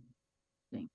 E a endoscopia, eu sou, viu, o Barbucci, ó, o que eu utilizo muito na Concordo. prática, eu suspendo um período da medicação e uso o alginato. Tenho utilizado o alginato de retaguarda, uso a famotidina somente de resgate em algum momento, e o paciente suporta muito bem o efeito do rebote, tá? E sem ter um comprometimento inflamatório tão grande. Assim, na verdade, o mais clássico seria, de fato, se você quiser suspender o inibidor de bomba de prótons, o mais lógico é você diminuir a dose de forma gradual e passar para o bloqueador H2, né? Porque a É, hiperglicemia secundária, ela leva a uma hipertrofia muito grande das células ECL, né? Então, são células hipertrofiadas e que produzem histamina a dar com pau. Então, você dar um bloqueador dos receptores H2 teria sentido nesse step down, vamos dizer assim. Mas e nesse caso utilizaria o aqui, alginato para fazer biópsia sem aqui o... se você suspender o bloqueador H2 até 72 horas antes do exame, não vai haver nenhum comprometimento, nem com relação à parte dos eosinófilos, nem com relação à parte do H. pylori, que é outra coisa que a gente tem que pensar também, né? Então, Perfeito. tá? Mas se a Ah, gente tirar o Vamos. inibidor de bomba de prótons, a chance aqui é voltar à erosão e a gente vai ficar sem saber se o paciente de fato é refratário ou não, hum. né? Perfeito. É, eu gostaria de fazer um comentário aqui. Uhum. De frente a um paciente como esse, a minha prática, porque aqui, vou te falar, é difícil a gente determinar o que é certo ou errado, porque acho que tem alguns caminhos que, dependendo de como você conversa e lida com o paciente, com o que está incomodando ele, sabe? Eu acho que é fundamental uma nova endoscopia com biópsias, tá? Eh, Teoricamente, a esofagite acentuada, que merece fazer controle pós-uso de IBP, entretanto, ele apresenta disfagia. É um paciente jovem, né? Lógico que a gente sabe que a disfagia pode estar no espectro da doença do refluxo gastroesofágico, especialmente a gente vê paciente com motilidade esofagiana ineficaz e tal. Mas, assim, eu vou te falar, esse paciente, eh, no meu consultório, iria, antes de se indicar uma manometria ou investigar uma suposta refratariedade ao IBP, que eu não acredito que seja o diagnóstico dele, não acho que é uma doença do refluxo refratário, eu rotineiramente disfagia para mim. É igual a endoscopia com biópsia esofágica e raio-x contrastado de esôfago antes da manometria. Todos os meus pacientes com disfagia, eles fazem exame contrastado antes da manometria. Quando é paciente de outros colegas, eu não abro mão de fazer, obviamente, sem endoscopia, que é a rotina, e não faço questão do exame contrastado. Mas o meu paciente, antes de fazer a manometria, eu faço para evitar erro diagnóstico de acalásia no raio-x, que às vezes a gente confunde com uma motilidade esofagiana, um espasmo esofagiano, e a gente vê que realmente pode ter. E deixa eu te falar, enfermidades diferentes pode coexistir. Eu já tive paciente com Barrett longo que foi fazer endoscopia por conta de disfagia. E era, na verdade, evoluiu com a acalásia, mesmo tendo uma história de 15 anos de pirose, Barrett, etc. Agora é um paciente que tem cara de esofagite eosinofílica, que eu acho que a gente tem que afastar, sabe? Eu acho que Lembrando é que uma esse possibilidade paciente, diagnóstica. lembrando que esse Professor paciente Barbucci, não tem história de atopia nenhuma. Não. o que eu acho que é interessante a gente organizar o raciocínio aqui foi a sequência, né, de raciocínio, que é exatamente isso, assim, na verdade, a pergunta inicial era se a gente faria, o que a gente faria, né, a endoscopia com a biópsia para pesquisa de esofagite eosinofílica. né? Eu acho que, na verdade, assim, eu, antes de tudo, esperaria o resultado dessa endoscopia com a biópsia para esofagite eosinofílica. E daí, aí, na verdade, não pediria de imediato as duas coisas juntas, as três coisas juntas, que a gente vê com uma certa frequência, mas não pediria. Pediria primeiro a endoscopia com a biópsia, e depois do resultado dessa endoscopia é que daí eu iria pensar em termos de raciocínio. Lembrando que se a gente fosse fazer, como foi optado aí pelos colegas, a impedância pH-metria na vigência do uso do IBP para investigar a refratariedade, a dose do IBP normalmente para investigar a refratariedade é dose dobrada, né? Então, a gente tem que se preocupar com isso também no que diz respeito a fazer um exame com a orientação adequada para a investigação da refratariedade, né? Vamos lá, Barbucci. Então, vamos lá. Primeira coisa que a recomendação do Colégio Americano é que a gente, de fato, tem indicação de fazer biópsia em pacientes com doenças esofágicas quando existe disfagia, né? É a indicação principal para fazer biópsias no esôfago, justamente pela maior chance desses pacientes terem esofagite eosinofílica, embora a biópsia possa servir para o diagnóstico diferencial de outras coisas, especialmente quando há lesão esofágica visível, mas mesmo sem lesão esofágica, a biópsia pode nos ajudar. Por exemplo, já tive paciente com amiloidose esofágica diagnosticada dessa maneira. O clínico opta, então, por solicitar nova endoscopia com biópsias, com inibidor de bomba de prótons, mantendo 40 mg do pantoprazol magnésico, e solicita também o esofagograma e os exames bioquímicos, e orienta o paciente a transmitir o resultado do esofagograma para ele e depois, então, eventualmente fazer a manometria, impedância e pH-metria na vigência do pantoprazol magnésico 40 mg.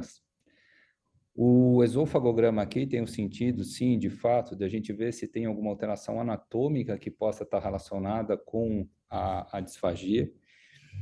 O esofagograma, ele completa, na verdade, os resultados da manometria, são exames diferentes que servem para as coisas diferentes. A dinâmica de esvaziamento do esôfago, a manometria não consegue dar, ela consegue dar se tem alguma alteração manométrica. Mas a dinâmica de esvaziamento é extremamente importante, inclusive para a gente poder interpretar os resultados até da pH-metria. Tem um problema que pode confundir muito o resultado da pH-metria, é um esôfago que não esvazia, seja por acalase ou por qualquer outro fator relacionado com isso, doença do colágeno, alterações da tireoide, alterações da glicemia, a própria a alteração de vitamina B12. Então, todos aqueles exames que a gente colocou nos slides anteriores são interessantes e importantes para que a gente possa investigar diferentes causas de disfagia. Um esofagograma normal, como esse que foi feito, permite, então, com que a gente possa progredir para os outros exames que foram solicitados. A manometria foi feita. Você quer comentar, Fábio, você que viu a manometria? Oi. A manometria foi totalmente normal, tá? A gente fez um teste de 10 deglutições úmidas de 5 ml, tá bom? No qual a gente pôde observar durante as 10 deglutições o DCI preservado, estava entre 450 e 8.000. Nessa deglutição aí estava 5.950. Nós tínhamos o RP preservado, não tinha nenhuma alteração na passagem ao fluxo. O DL dela estava um DL. Oi. Alô? Oi. Oi? Pronto. Melhorou? Não, tá Melhorou. ouvindo. Tá, o DL está preservado, tá? E a junção esôfago-gástrica não tem nenhuma alteração, nem do ponto de vista de morfologia, nem de tonicidade. É uma junção esôfago-gástrica tipo 1. Alguns momentos parecia tipo 2, mas a maioria das vezes tinha uma resolução como tipo 1, tá? Então, a manometria que estava dentro dos limites da normalidade. Perfeito. Passa a impedância. A impedância foi feita em vigência do IBP, dose dobrada, 40 miligramas antes do café da manhã e antes do jantar. A gente teve essa orientação, digamos, para o colega para poder fazer isso. E uma coisa que é interessante, assim, durante esse período todo, nós podemos constatar que o paciente teve alguns episódios mínimos com refluxo fisiológico, tá? Não teve nenhum episódio coincidente entre o sintoma com alguns episódios que ele sim teve. Não teve nenhum episódio de refluxo ácido, então o número de refluxo foi abaixo de 30 e a impedância basal noturna estava preservada. Então, impedância dentro dos limites da normalidade, com um refluxo fisiológico, mostrando que teve uma efetividade do bloqueio ácido com pantoprazol, 80 miligramas dia. Ok. E os episódios e os sintomas? Nenhuma correlação sintomática, calma. Com nenhum episódio de refluxo, nem não Nenhum. ácido. Nem não ácido. Perfeito. Feita a endoscopia, tá aí o resultado. Quer comentar, Fábio? Endoscopia, assim, a gente percebe que tá um esôfago empalidecido, o esôfago com uma superfície perlácea, diminuindo a visualização em alguns planos da parte submucosa, tá? Mas a gente não vê erosões, a erosão está cicatrizada durante todo esse episódio, e apenas uma área, assim, um pouquinho mais tubular. A gente tem pode-se colocar assim, alguns pequenos sulcos suspeitos que poderiam ter sulcos longitudinais para isso daí. Desculpa. Tá? Alguns sulcos a mais. Mas Ok. assim, o que a gente percebe que é um esôfago mais tubular mesmo, tá? E as biópsias confirmaram, então, o diagnóstico de esofagite eosinofílica, já que o paciente tinha sintomas compatíveis e tinha 56 eosinófilos por campo de grande aumento, como os senhores veem nesse corte aqui que eu apresento para vocês. E agora, o que fazer com esse paciente? Vocês vão dar pantoprazol magnésico 40 miligramas 2 vezes ao dia, vão dar vonoprazan 20 miligramas uma vez ao dia, vão começar com budesonida tópica 2 miligramas por dia, pantoprazol mais budesonido, pantoprazol mais dieta. Boa, boa, boa. Vamos lá, meus amigos, votando, e assim, gratidão a esses guerreiros da neurogastroenterologia brasileira que está conosco a cada momento, interconectados por todo o Brasil. Então, assim, olhem lá, não esqueçam de conhecerem o nosso livro, tá, do professor Viebig, que é o livro da motilidade, que foi lançado agora, tá? E depois a gente vai passar para vocês também o nosso projeto social, que é o Nafad Solidário, que a gente vai começar a partir de hoje trabalhar, utilizar todo esse veículo que a gente tem, que é o veículo científico, para conectar campanhas, para ajudar o próximo. A gente vai mandar para vocês links para que vocês possam conhecer esse projeto. Já nesse final de ano, a gente conta com todos vocês. Vamos estar fazendo um apoio a um asilo, que é o Lar do Irmão Velho. Vamos fazer essa campanha em dezembro, janeiro, fevereiro, captando assim uma boa vontade de vocês para conseguir fraldas para todos eles. Então, nós vamos ser também um veículo de ação social. Contamos com todos vocês para isso daí. Vamos ver o que nossos colegas mandaram aqui para todos nós, querido Barbucci. E a nossa audiência tá inteira ainda, tá votando. Só mais um segundo, chegando agora. Pantoprazol magnésio, 40 miligramas mais budesonida. Segue, Barbucci. Letra D, então? Letra D. Tá, ok. Ó, 53%, tá? Ok. Bom, o que a gente pode fazer nessa situação, né? Primeira coisa é que, aparentemente, a gente tem uma sobreposição de duas coisas.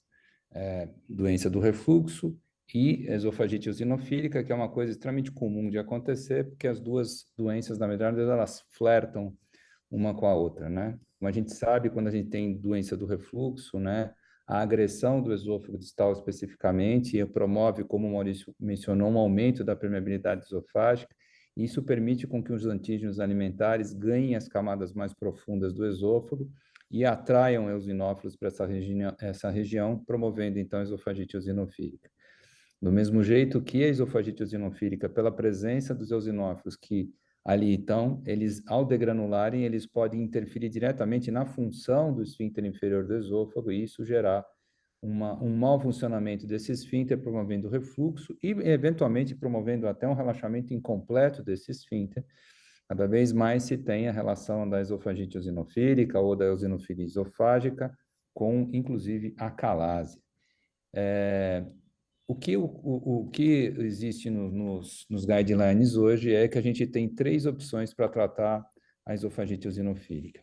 Ou a gente usa inibidores de bomba de prótons, ou a gente faz esteroides tópicos, ou a gente passa para alguma dieta, independentemente do tipo de dieta, se dieta alimentar, que a gente acaba não usando, direcionada por testes alérgicos, ou então a dieta de eliminação, o 6 food, 4 food, 2 food, 1 food, como os senhores quiserem. Havendo, então, remissão completa desses pacientes, ok. Sem haver remissão, a gente vai trocando ou acrescentando um dos tratamentos acima, até cair para a etapa final, que seria a dieta elementar, ou, mais recentemente, o uso de biológicos e de imunossupressores, como a azatioprina, ou, eventualmente, o dupilumab, que deve chegar no nosso mercado brevemente, provavelmente o ano que vem. A remissão histológica, então, com sintomas positivos, a gente vai buscar se existe estenose presente ou não, e aí partir para tratamento dessa estenose. Se os sintomas permanecem, mas existe remissão histológica, a gente vai afastar outras doenças que eventualmente possam gerar eosinofilia esofágica, e havendo sucesso, então, a gente faz a manutenção com medicamento ou dieta, qualquer coisa que a gente, das opções que a gente resolveu prescrever para os nossos pacientes. O uso de inibidores de bomba de prótons no tratamento da esofagite eosinofílica traz um resultado, em média, de 50% de melhora para esses pacientes. Normalmente aqui a gente vai optar por doses altas de inibidores de bomba de prótons, e a função aqui do inibidor de bomba de prótons, nesse caso especificamente, é 2. Primeiro, controlar o refluxo que esse paciente tem. Segundo, os inibidores de bomba de prótons, eles têm uma ação direta sobre os eosinófilos, impedindo a degranulação eosinofílica. Eles atuam também sobre mastócitos, impedindo a maturação dos mastócitos, impedindo a degranulação também desses mastócitos, e pode haver interação diretamente, inclusive, com a liberação de eotaxina 3, uma substância extremamente importante como atraidor, vamos dizer assim, de eosinófilos para o esôfago. Então, o efeito dos inibidores de bomba de prótons é bastante amplo. E aqui, as doses dobradas de inibidor de bomba de prótons são as preferidas na maioria dos trabalhos. A opção por usar inibidor de bomba de prótons ou não na condução de um paciente com esofagite eosinofílica vai levar em consideração, então, se o paciente tem ou não tem doença do refluxo associada, né, como provavelmente é o caso do nosso paciente, mas também alguns fatores são interessantes para a gente decidir se a gente vai usar inibidor de bomba de prótons ou não.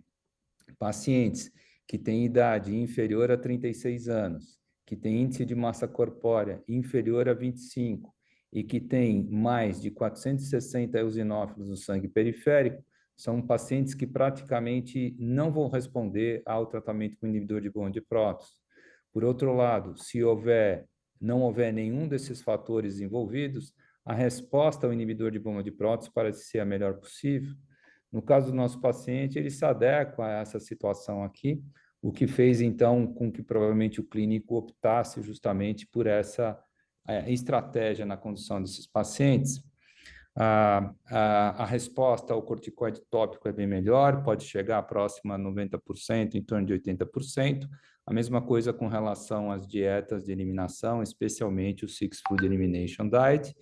Mas, num paciente que já vem tomando inibidor de bomba de prótons, me parece lógico a gente tentar primeiro o inibidor de bomba de prótons, para que a gente tenha uma ideia se isso vai funcionar nesse paciente ou não. Então, o clínico optou por aumentar a dose do IBP agora para 80 miligramas, tratar esse paciente por 90 dias e solicitar outra endoscopia após esse período, novamente biopsiando o esôfago. E o que a gente viu foi que houve uma resposta boa, não só do ponto de vista sintomático, mas também uma diminuição importante da eosinofilia esofágica, né, de 50 e pouco para 3 eosinófilos para o campo de grande aumento, promovendo, então, um controle da doença que o paciente apresenta. Foi optado, então, por agora, depois disso, diminuir a dose do pantoprazol para 40 miligramas e se acompanhar o paciente do ponto de vista prospectivo, para que a gente tivesse uma ideia se, de fato, o refluxo estava controlado e se essa dose seria suficiente para manter também o número de eosinófilos controlado, como a gente espera que a gente consiga.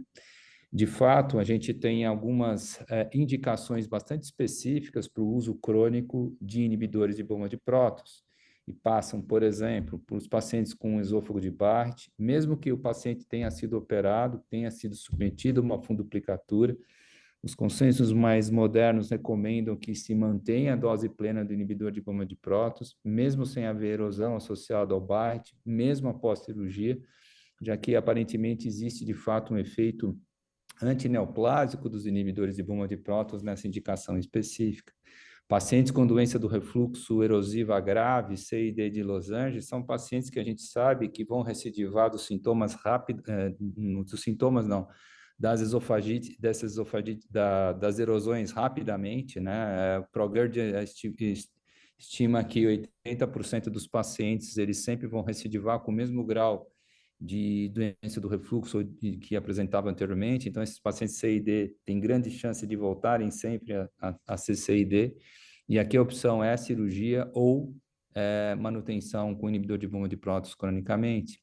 Pacientes com algum tipo de complicação da doença do refluxo, como, por exemplo, úlceras ou estenoses, em que não vão ser submetidos à cirurgia. Pacientes com Zollinger, é óbvio, especialmente o Zollinger com manifestações ricas, com úlceras de repetição. Nem sempre o Zollinger há necessidade de doses altas de inibidor de bomba de prótons, mas sempre o inibidor deve ser mantido cronicamente nessa situação.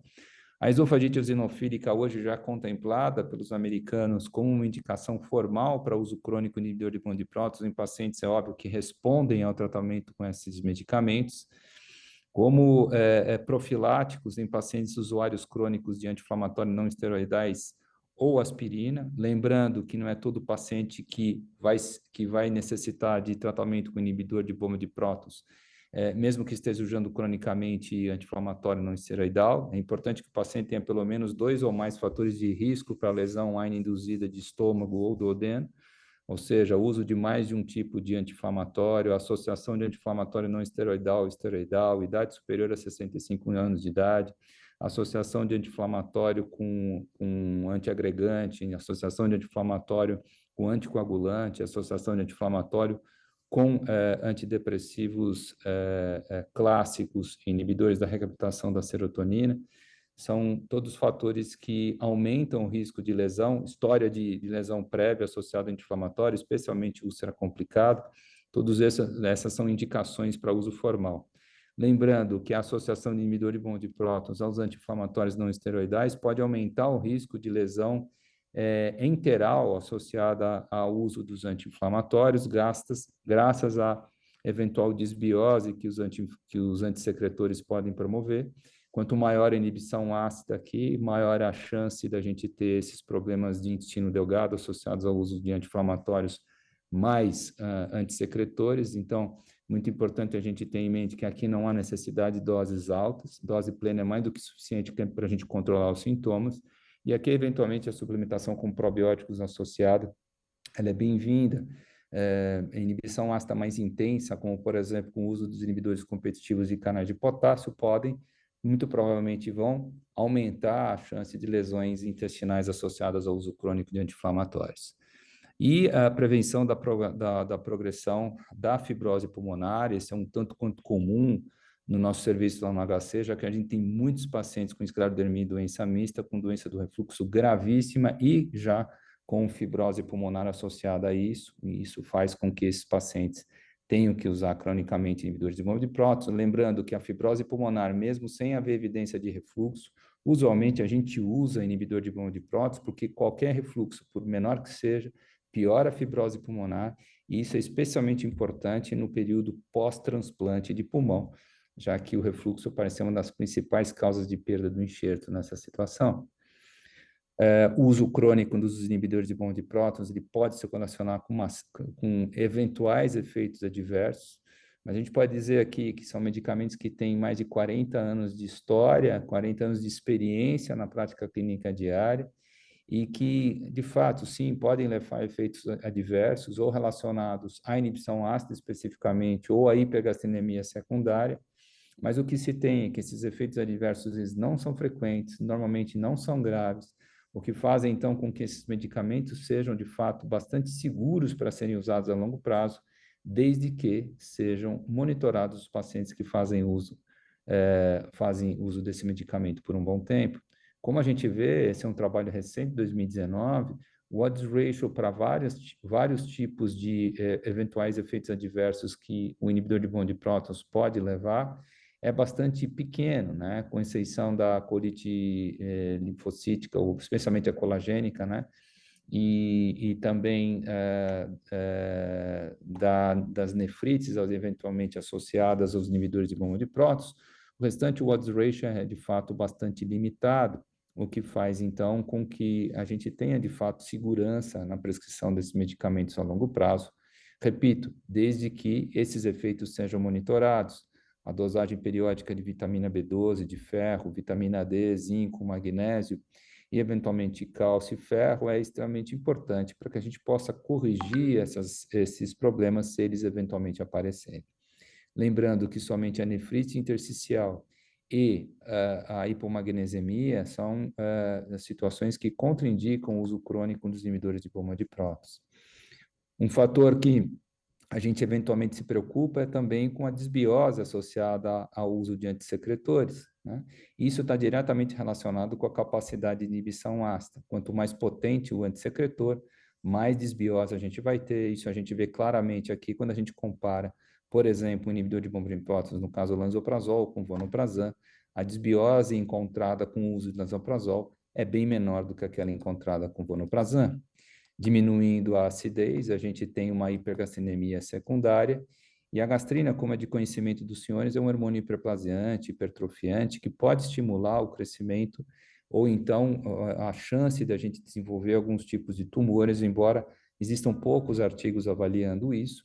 A gente tem, por exemplo, boas evidências de que, por exemplo, tumores pancreáticos têm receptores para gastrina, têm receptores CCK do tipo B, e essa hipergastrenemia poderia estimular o desenvolvimento mais rápido desse tipo de neoplasia. Alguns outros relacionados também com neoplasia gástrica, inclusive, carcinoides gástricos também, e também linhagens carcinomatosas de estômago e, eventualmente, até de mama. Quanto mais potente a inibição ácida, maior a hipergastrenemia. A gente vê claramente que existe uma diferença bem clara, então, entre os inibidores de bomba de prótons e o vonoprazan no que diz respeito à hipergastrenemia secundária, especialmente se o paciente não tem nenhuma atrofia gástrica. Vejam que diferença a gente tem de aumento da gastrina quando a gente compara os pacientes com inibidor de bomba de prótons com os pacientes com inibidores competitivos dos canais de potássio. O uso crônico, por exemplo, de PCABs pode levar a aumentos de gastrina muito similares àqueles encontrados na síndrome de Zollinger-Ellison, passando inclusive de 1000. Outras coisas que a gente precisa avaliar também com relação à segurança na inibição ácida são algumas lesões novas que estão aparecendo nas endoscopias de usuários crônicos de PCAB, como, por exemplo, o que a gente chama de Stardust mucosa e o que a gente chama de gastromucosal redness, outrora não vistos ou vistos muito pouco com outros antissecretores. Também aqui os pólipos de glândulas fúngicas, sabidamente pelos senhores, a gente sabe, sempre benignos, mas quanto mais potente a hipergastrenemia, mais pólipos de glândulas fúngicas a gente tem. Esse é um caso de obstrução do piloro por presença de número bastante aumentado de pólipos de glândulas fúngicas e que foi revertido após a suspensão do PCAB. Então, a gente termina o nosso caso colocando que a doença do refluxo representa uma doença crônica muito prevalente, mostrada aí pelo professor Maurício de forma brilhante, que ela pode ser relacionada também com várias outras afecções, especialmente em afecções relacionadas com alterações motoras do tubo digestivo, como as doenças funcionais, né? Essa associação, ela ocorre por essas doenças elas dividirem em mecanismos fisiopatológicos, mas também por serem altamente prevalentes. E muitas vezes doenças crônicas, como a doença do refluxo, como a esofagite eosinofílica, no nosso caso, necessitam de tratamento crônico. E quando a gente fala de tratamento crônico e segurança no tratamento crônico, especificamente que diz respeito a antissecretores, ainda os inibidores de bomba de prótons são a nossa opção nesses casos que a gente mencionou nos slides anteriores. É isso aí. Maravilha. Uhum. Carlinha, temos alguma coisa aí? Não, por enquanto não. O pessoal tá, acho que ainda assimilando aqui as Eu posso fazer uma Foi. pergunta? informações. Por favor, querido. Professor Barbucci, na sua prática,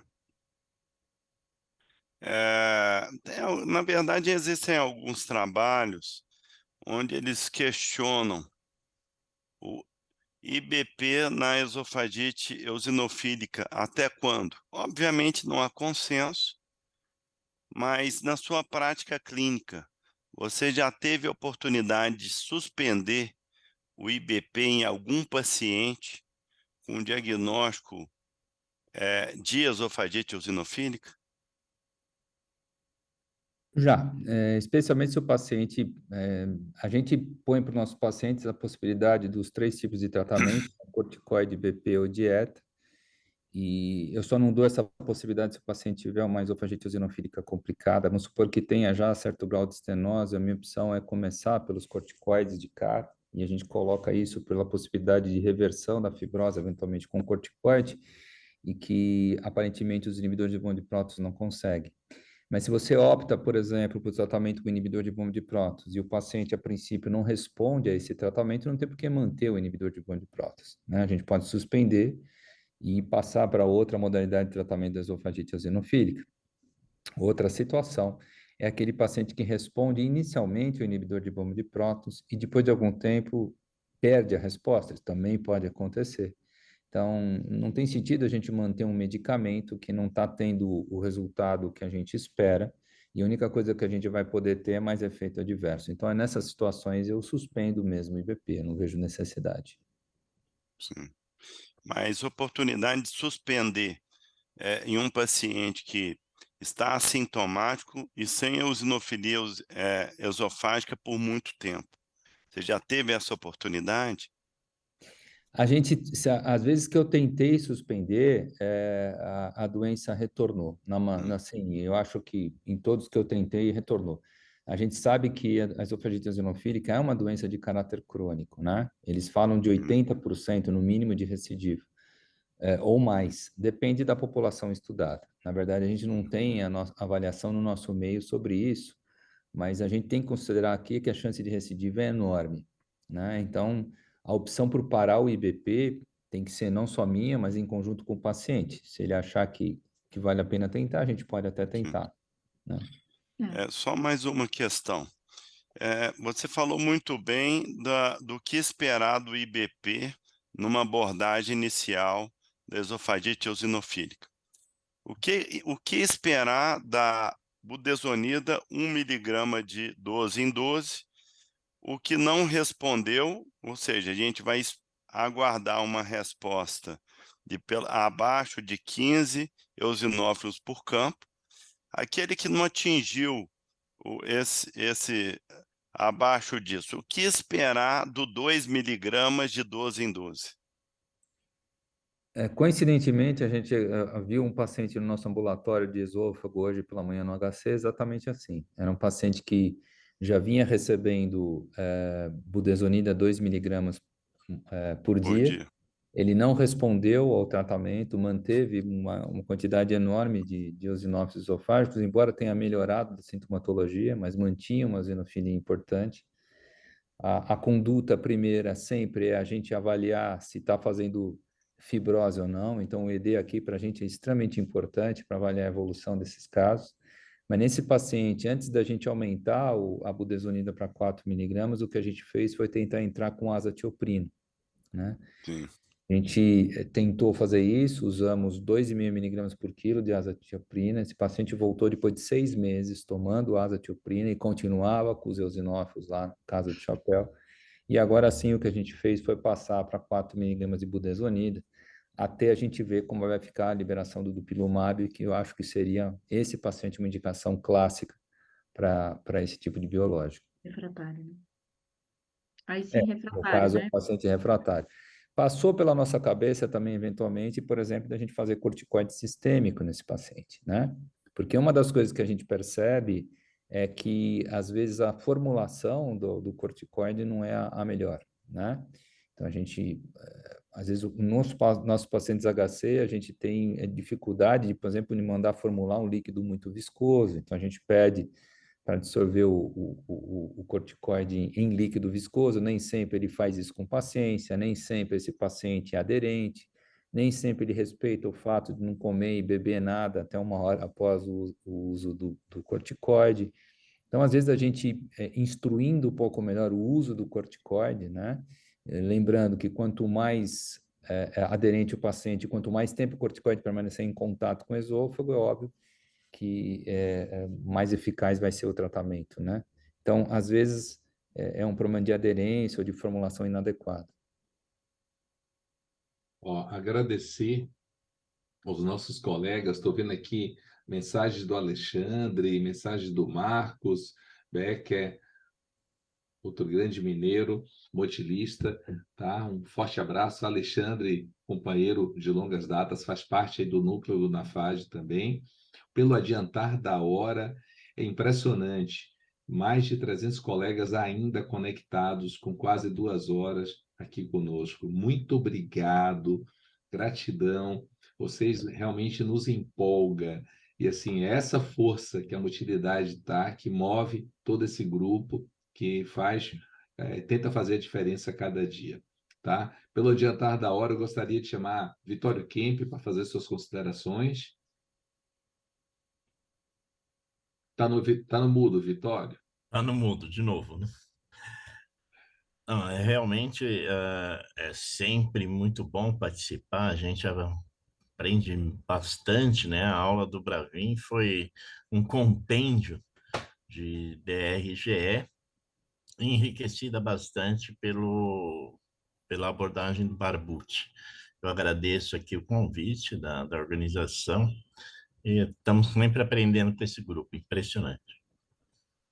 Muito obrigado, querido Vitório, por mais um ano dessa parceria científica que nós temos, né? Parceria comercial e parceria científica, onde você coloca todo esse departamento da APSEM fazendo a diferença na busca ativa de artigos, buscando conexões. A gente não para, é quase que toda semana buscando se informar, buscando trazer o que é de melhor para compor para tudo isso para os nossos amigos de todo o Brasil.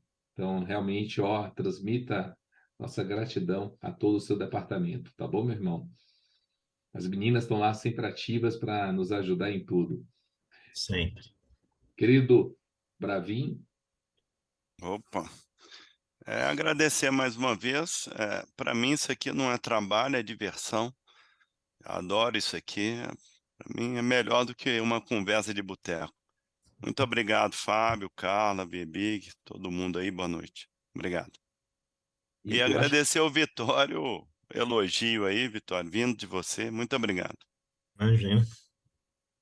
E essa é interessante, né, Bravin? Na verdade, é uma conversa, essa conversa que realmente talvez traga o máximo de características positivas para cada colega. Convidamos a vocês para poder nos acompanhar no canal do YouTube, falar muitos dos nossos movimentos científicos, a gente deixa lá guardadinho, é algo que está lá aberto, passe uma manhã assistindo, se interagindo, pegando um pouco mais. Convidamos a você a fazer parte dos nossos 5 grandes grupos de WhatsApp, onde a gente só debater realmente a neurogastroenterologia, tá? Venha para o podcast, está lá no Spotify, o NAFAD Experience. A gente não para, a gente não descansa, né, Carlinha? Amanhã nós teremos princípios da manometria. Vamos debater com colegas de toda a América Latina, falando um pouquinho sobre o início da manometria esofágica de alta resolução. Sábado teremos o NAFAD Experience o dia todo com a nossa máquina de treinamento virtual, conectando vários serviços. E para janeiro teremos algumas novidades muito boas. é o chamado NAFAD Sunset. Vamos fazer algumas coisas boas com todos vocês. E, mais do que nunca, convidamos para o nosso grande curso híbrido, que vai acontecer em março, uma semana que nós estaremos transmitindo todo o movimento de um curso ao vivo de manometria esofágica de alta resolução, tá? Querido mestre Viebig, suas considerações, querido.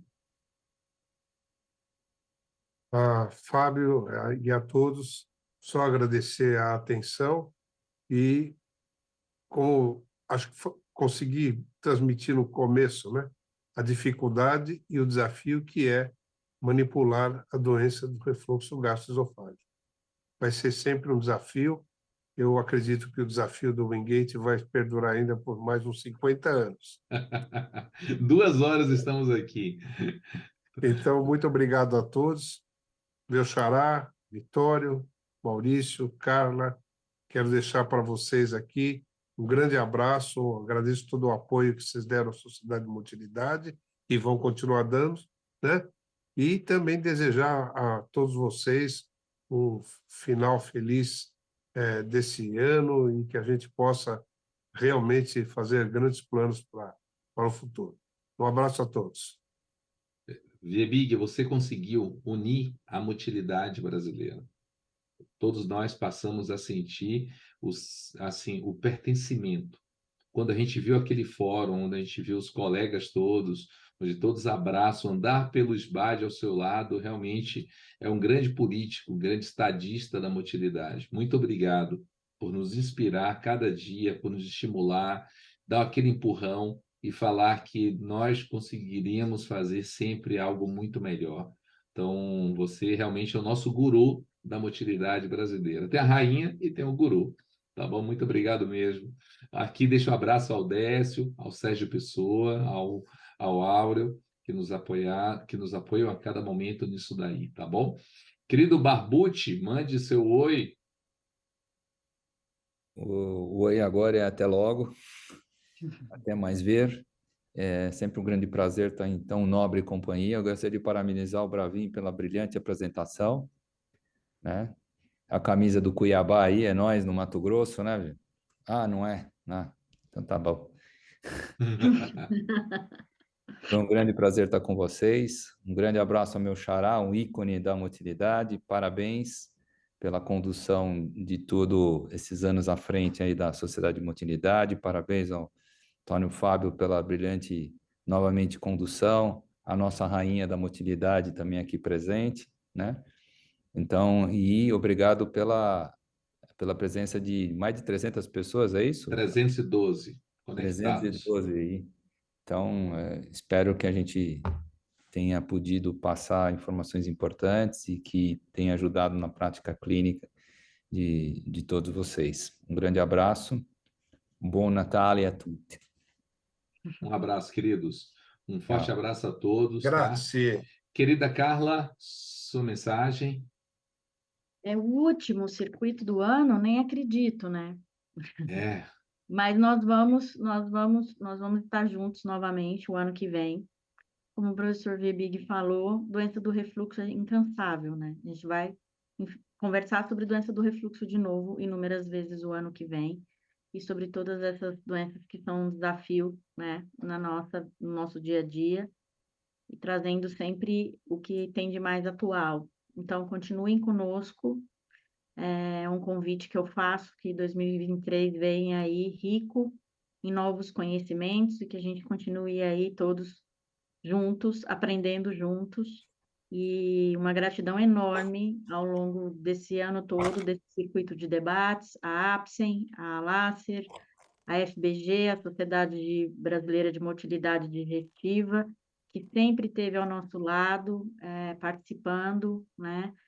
E é uma gratidão enorme a gente poder trazer isso, esse conhecimento e essas discussões que são tão ricas, e mais do que isso, deixar elas disponíveis para que os colegas possam rever quantas vezes quiserem. Então, eu acho que isso é muito gratificante, esse trabalho todo. Muito obrigada a todos. Um ano maravilhoso e um final de ano abençoado para todos vocês. certeza. Para fechar, deixo aqui a homenagem ao nosso mestre. Hoje está lá fazendo o curso ao vivo de endoscopia bariátrica, lá em Tijuana, movimentando com a equipe nossa brasileira ativa lá, com o Ricardinho, com o Marcelo Falcão, com a Admar, com o Greco, todo um time brasileiro levando para o mundo o nosso estilo de produzir ciência. Assim como a gente faz aqui na Motilidade, a gente vai ter agora esse final de semana assim, com essa comunicação com os colegas latino-americanos, a gente também está tendo lá. Então, meus amigos, mais uma vez, muito obrigado. Estaremos juntos para 2023 com toda pulso de alegria para que todos nós tenhamos um ano abençoado. Transmito aqui nossas referências a todos vocês, aos mestres que estão aqui conosco sempre, que compartilham esse espírito de generosidade científica, tá bom? Um forte abraço e muita luz.